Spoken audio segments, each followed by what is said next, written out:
Hi, my name is Bruce and thank you for coming to the Florida Metal Detector.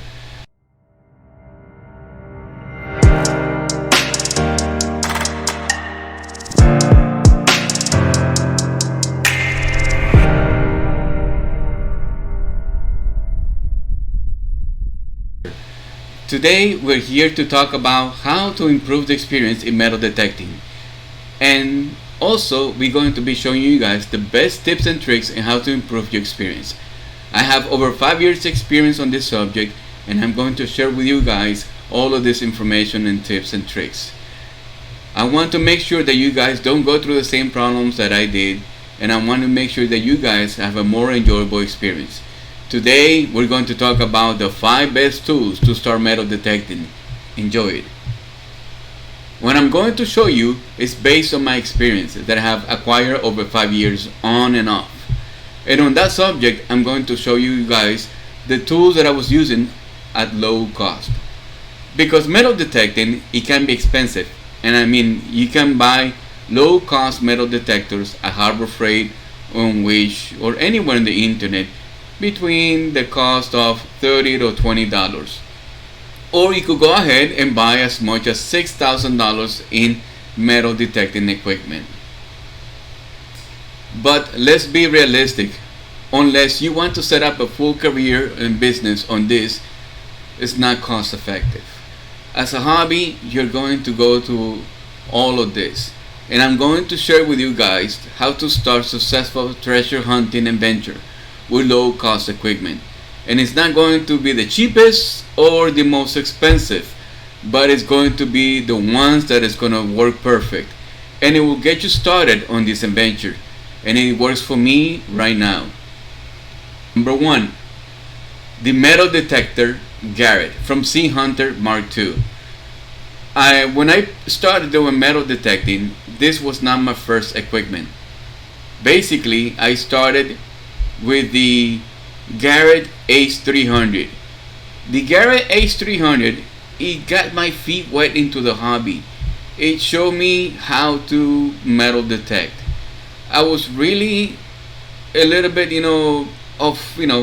like did not know what to do at the beginning. I started researching and learning a lot how to work, and finally I got the hang of it, and it was working for me really beautiful. I then realized that I had a small flaw. It was not 100% waterproof. The one that I bought, it was successful. I'm still have it. I haven't had any problems with it. But then I realized that I could not go in water any deep than my knees. Why? Because if I get the equipment, the yellow head of the Garret Ace 300 wet, water will go right through.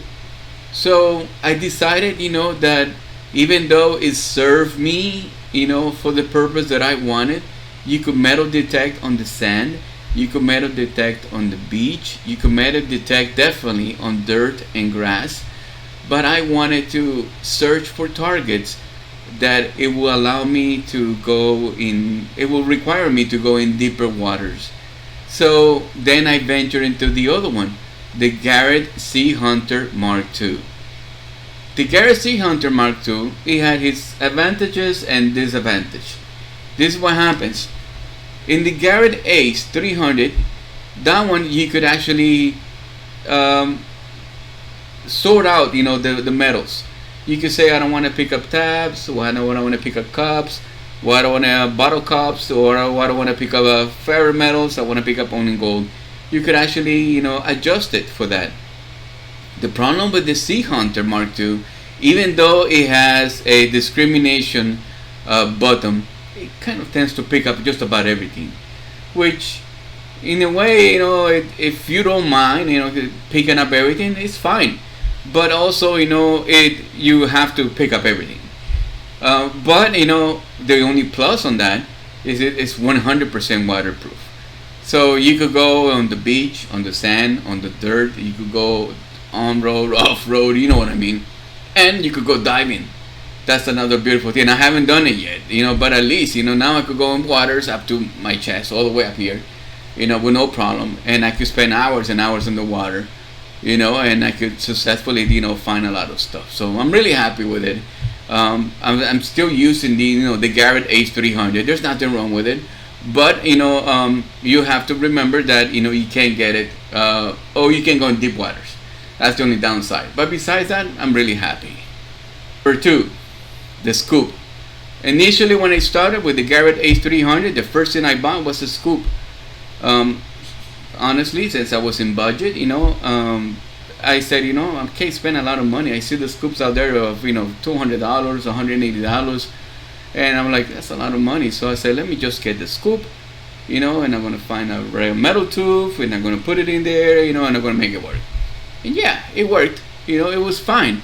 But then, the metal tube that I had, after a while, I noticed that it was way too heavy. I started doing some research, and then I noticed that, people were using carbon fiber tubes. And I was like, oh my God, carbon fiber. It's like, great, that's going to be really lightweight. Then I started looking into it. Just the tubes themselves, they were like almost $180. I was like, damn, I can't afford that right now. So I did more research, and I looked around, and I found one that is aluminum. And it was affordable, for like $14, $15. So I'm going to put the link in the description so you guys can, look into that.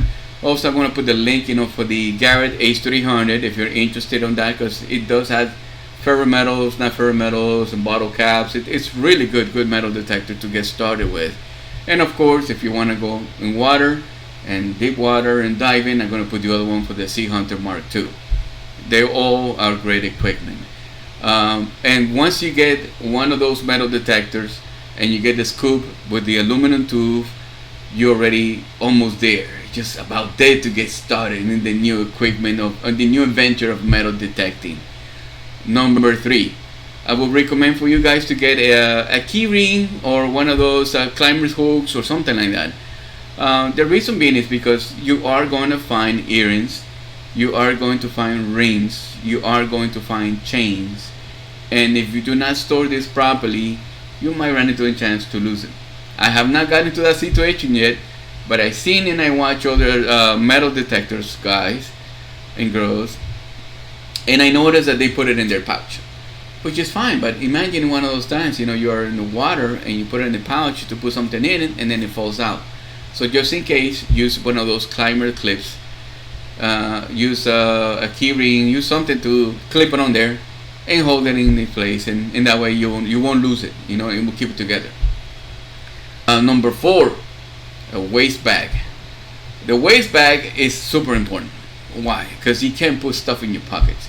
I carry jeans that has multiple pockets, and I could put a lot of stuff in there, but you know what, you could fall out. So if you get a waist bag for metal detecting, they have zippers, they have Velcro, they have compartments. They have a compartment which I call it the trash compartment.